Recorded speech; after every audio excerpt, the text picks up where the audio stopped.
नगर बसाया था।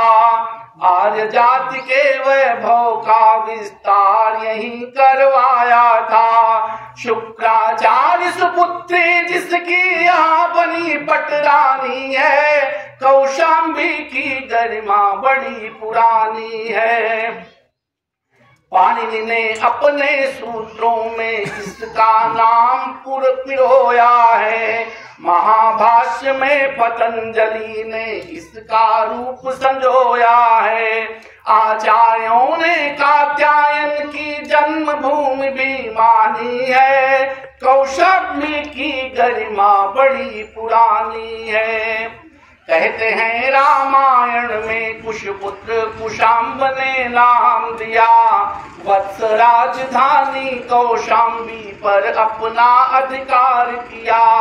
कौशाम्बी की किंब कथा में ये भी एक कहानी है। कौशाम्बी की गरिमा बड़ी पुरानी है। मिलता नाम महाभारत में चेदिराज वसुस्वामी का।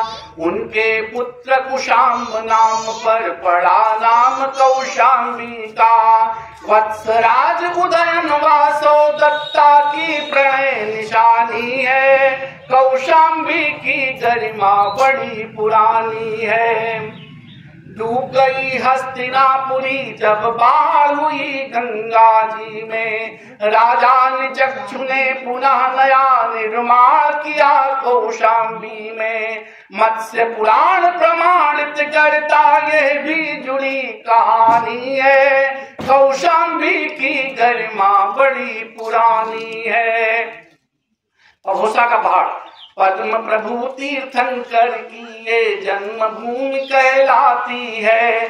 जैनों की ये तीर्थ स्थली अब भी मान दिलाती है। कहें पभोसाया प्रभास पर्वत की छटा निराली है। कौशाम्बी की गरिमा बड़ी पुरानी है।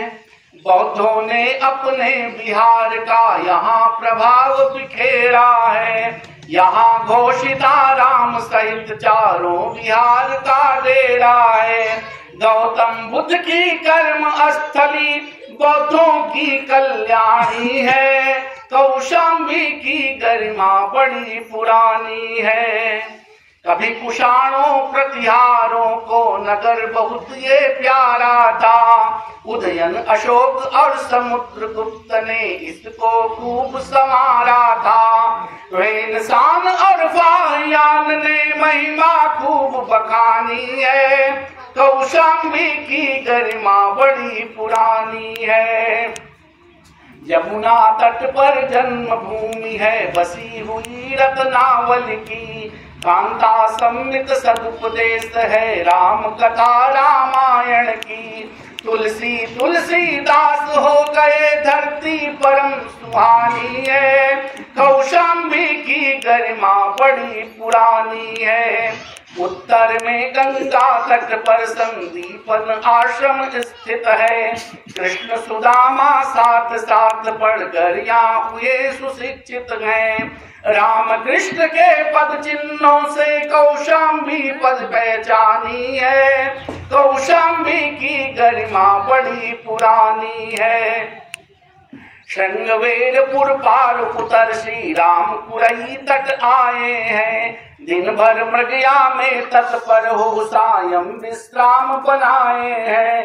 पद चिन्हों की पूजा अब भी चरवा गांव निशानी है। कौशाम्बी की गरिमा बड़ी पुरानी है। ऋषियों की ये तपस्थली है। यज्ञ भूमि है संतों की। जन्मे जय के नाग यज्ञ से कथा जुड़ी है सर्पों की। नागकुंड जमुना में स्थित प्रचलित कथा पुरानी है। कौशाम्बी की गरिमा बड़ी पुरानी है। द्वाबा की ये भंवरसरी की भरवारी कहलाती है। पूरब पश्चिम उत्तर दक्षिण की राह यही दिखलाती है। कौशाम्बी की केंद्र स्थली नई बाजार पुरानी है।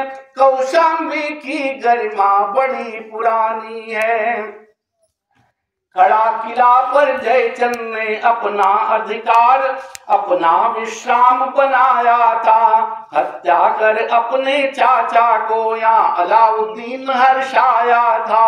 मदनी का मकबरा यहाँ पर कहता करुण कहानी है।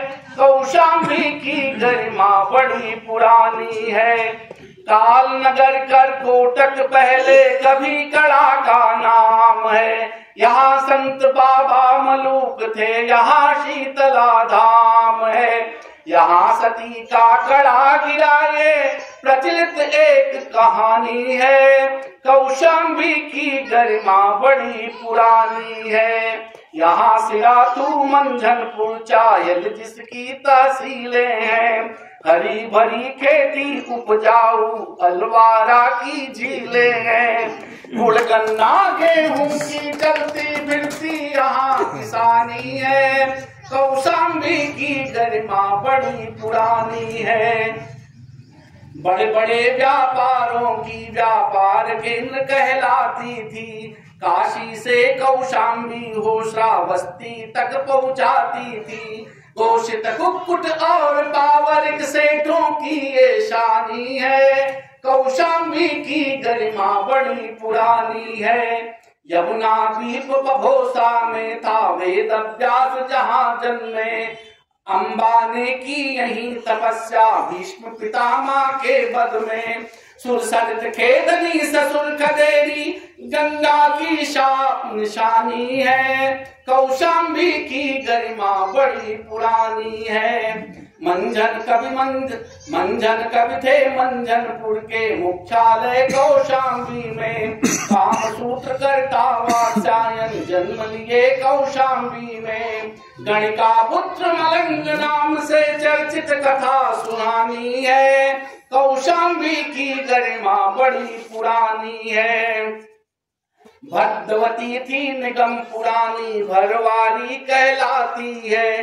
कौशाम्बी से भरवारी तक व्यापार मार्ग बतलाती है।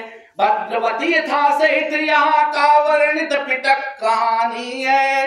कौशाम्बी की गरिमा बड़ी पुरानी है। अम्बवती थी जगह जहाँ पर बुद्ध स्वयं भी आए थे। स्वयं नाग को वशीभूत कर चमत्कार दिखलाए थे। 10 दिन तक उनके प्रवास की जातक कथा बखानी है।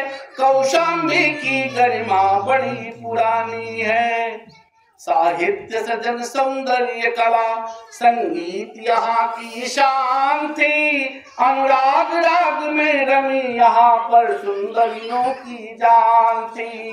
रसराज रागनी कौशाम्बी की जानी है पहचानी है। कौशाम्बी की गरिमा बड़ी पुरानी है। रसराम से सदा गई पहचानी है। ये कविता मैंने जिला जब से बना तो पहली जब इसकी वर्षगांठ होती है तो मैंने कुछ जहाँ तक ज्ञान था वहां तक कविता को लिखा था। उसके बाद जैसे जैसे ज्ञान जगह बढ़ता गया उसमें बंद हमारे जुड़ते गए। इसलिए कविता अब तक जो है यहाँ तक पहुंची है। बाकी जैसी बढ़ती खंड का भी हो जाएगा। बहुत बहुत आपको शुभकामना। और आज के इस अवसर पर मैं बहुत आभारी हूँ अपने डॉक्टर मुख्य विकास अधिकारी महोदय का कि हम सब के बीच आकर के उत्साहवर्धन किया। और आप का ही कार्य है। अब हम जैसे लोगों को प्रेरित करेंगे, विद्यार्थियों को प्रेरित करेंगे। आज एक कार्यक्रम हुआ है तो आपकी प्रेरणा से लग रहा है मैं भी तुरंत अपने गाँव में कार्यक्रम करूँ और आप वहाँ चले तो होगा। मैं भी संकल्प कर रहा हूँ। तो आप सबको बहुत बहुत शुभकामना, बधाई। आज के शिवरात्रि के पर्व पर बड़े बड़े लोग जो है अच्छे दिन पैदा होते हैं। शिवरात्रि पर देखिए पंडित देवीदत्त शास्त्री जी यहाँ पर उनका जन्म शिवरात्रि हुआ, बहुत बड़ी बात होती है। और इस तरह से आप लोग इस बच्चे को भी आशीर्वाद दीजिए। अभी तो रिसर्च स्कॉलर है और ये बहुत आगे विद्यार्थी बहुत जल्दी ये आगे बढ़ेंगे। तो मेहनत कभी बेकार नहीं जाती है। तो आप सब गाँव वासियों को, माताओं बहनों को मैं अपने जनपद की ओर से प्रणाम करता हूँ। और आप सब की ओर से अपने आज के मुख्य अतिथि, क्या हमारे भी अतिथि हमारे बहुत ही आदित्य है। इसलिए बहुत बहुत मैं आदर सम्मान के साथ आपके आभार व्यक्त करता हूँ। हमारे साथ जो मित्रगण आए हैं उनके प्रति पंडित जी इस परिवार के, मैं चाहता हूँ कुछ अनुभव इनसे लीजिए तो ज्यादा अच्छा है। ये लोग साक्षात बचपन देखे होंगे। बहुत बहुत प्रणाम।